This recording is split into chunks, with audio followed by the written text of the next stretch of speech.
Berarti jamaah sekalian rahimani wa rahimakumullah, yen awak dhewe pengen ditresnani Gusti Allah, nglakoni amalan sing ditresnani Gusti Allah. Napa wau?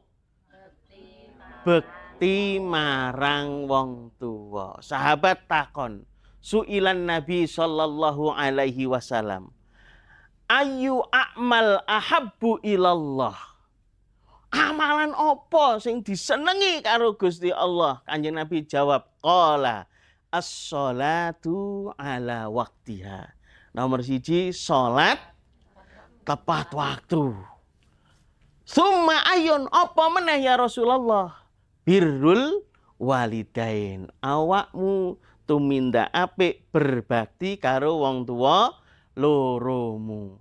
Jadi bekti marang wong tuwa niki termasuk amalan sing ditresnani Gusti Allah. Lah dhewe ki nek pengen urip apik kudu golek tresnane Gusti Allah. Sebab menungso ki gak enek sing iso lawan karo Gusti Allah. Sak hebat-hebate wong, enek ora wong sing ora mati? Enek ora? Ora enek.